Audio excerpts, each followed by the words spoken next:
Hello, I'm Lady Juniper, and today I want to discuss Fontaine. Yes, we've recently had the Genshin live stream with the release of footage of what we can expect of Fontaine. It's very exciting to speculate, and I haven't done a story or theory video in a while. I haven't really had much to talk about, really. Other YouTubers cover this stuff a lot better than I do, but I did want to talk about Fontaine and what I thought was going to be upcoming in the 4.0 story. Here I am on the border of where we think Fontaine's going to be in this direction. We think it's going to be here. It could be down here. It could be over here. We have no idea where Fontaine is, but lots of people think it's over here, or at least there's like a village over here, which will then extend into Fontaine. There's been lots of like leaks and stuff lately, but no one is actually 100% sure about what the map will look like come 4.0 and where exactly Fontaine is. Logically, it could be near here because of where the pool is, but it could also be here unless it's massive and it stretches all across here, which also does work, to be fair. I would be tempted to fill in this lovely map space. I think Natlan's meant to be this way. No one has any idea where Natlan is. It could be down here for all we know. But yeah, I wanted to talk about Fontaine today. Fontaine is a mysterious place. We know quite a lot about it, but not a lot at the same time. Like, we know the Archon of Fontaine is all about justice, and there has been hints that there's a sort of like very strict justice system. We also know that Fontaine has an obsession with technology, that they've gone to the Conrian ruins and stripped it of very useful technology. There's a big strong hint with what they've potentially taken from the Conrian ruins, that we might have plot related to Celestia in this upcoming Archon quest. So there's a lot to theory about what might be happening. Now, a very popular theory is going about is that the Traveller is going to get to Fontaine and get arrested. Because there's a certain poeticness to that. The Archon is the Archon of Justice, thus logically we, the player character, should all get arrested for the conflict of the chapter. Makes sense, right? Well, obviously that's going to happen, because it's happened like literally 3 times already in Genshin. I don't know if you've noticed, guys, but in Liyue we were a criminal, in Inazuma we were a criminal, and in Sumeru we were a criminal. This has happened 3 times already. If anything, us not being a criminal in Fontaine would be the plot twist, because we're expecting to get arrested. Like, Mondstadt is the only nation where we haven't been like a national criminal. I mean, you could argue in Liyue we weren't really a criminal because Morax didn't really die and it was all a misunderstanding, but there was a period of time in Liyue where the Traveller was considered a criminal. So logically, it's not a far stretch to predict that we will also be arrested in Fontaine. A, because it goes with the motif of Fontaine, with the whole justice system. But also, we've also got to remember our character's main motive, which is to meet the Archons. Now, we could theorise about how this might come about. I can think of several ways this could come about. Because they want to meet the Hydro Archon. So either they accidentally do something wrong and get arrested, the Hydro Archon is being tipped off about them and wants to arrest them, someone else, probably a Fatui agent, tells the Traveller the best way to meet the Hydro Archon is to do a small crime and get arrested and be put on trial. The traveller thinking, oh, this is the fastest way to meet the Hydron Archon. I don't mind doing a little crime. It's going to be a little punishment, without understanding the whole Fontaine justice system and the Hydro Archon going down heavily on them because the Fatui has also, I don't know, told them that the traveller is really dangerous or whatever. I feel like there's going to be like an unfairness in the whole justice thing. So I do feel like the traveller being tricked into doing crime just so that they could meet the Hydron Archon is sort of on brand for the traveller. Like, because we've had 3 instances where they haven't really wanted to be an outcast or anything. They just shown up and done stuff in that effort to meet the Archon.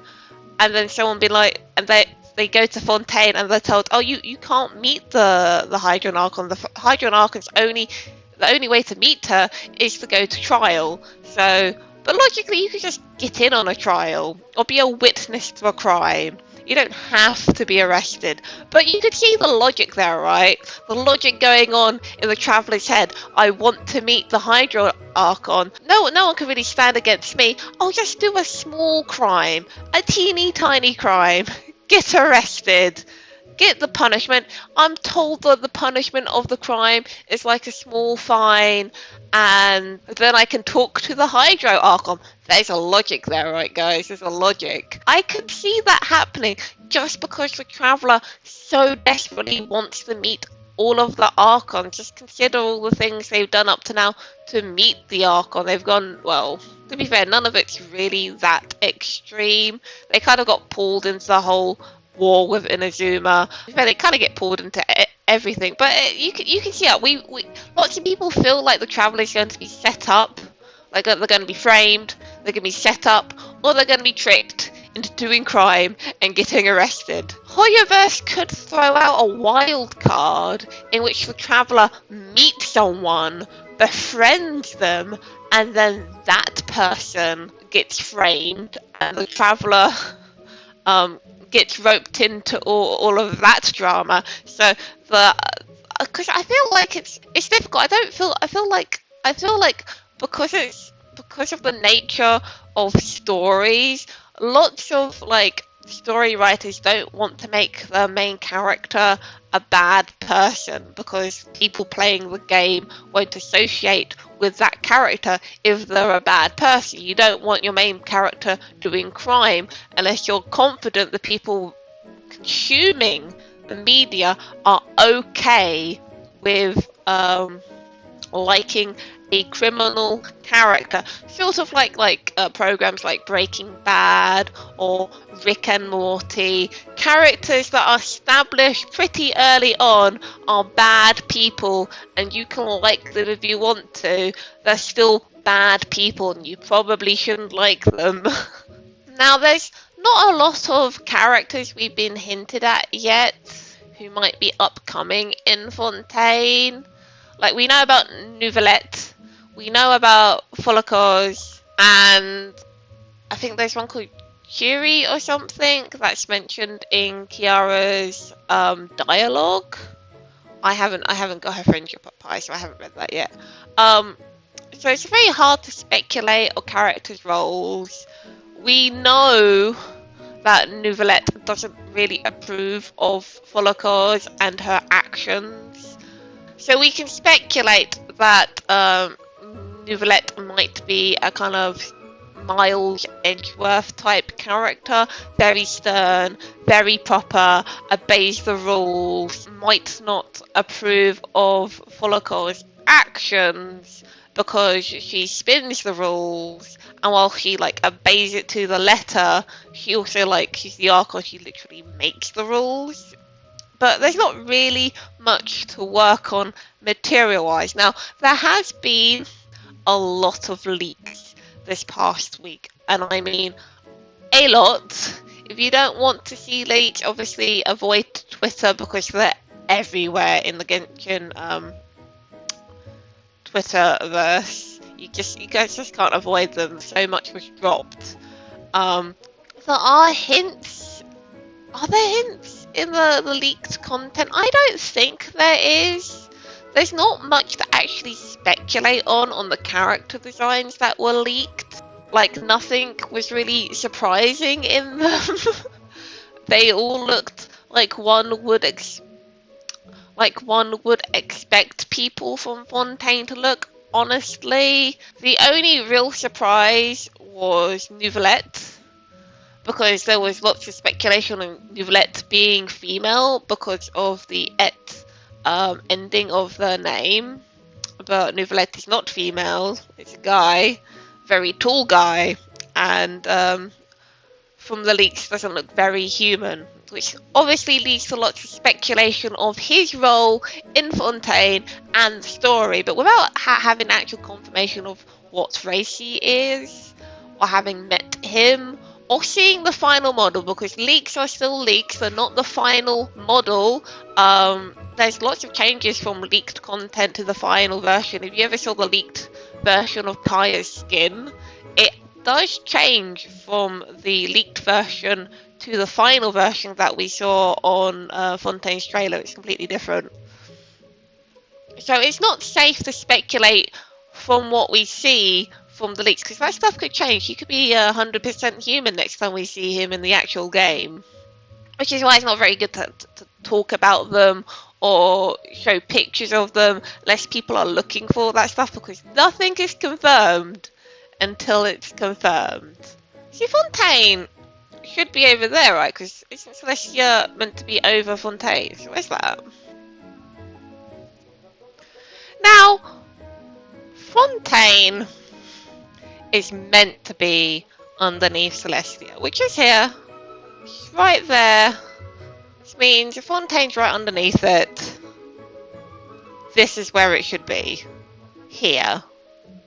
If we take it logistically. Which works if the little pool thing's here. This is where the map's extending.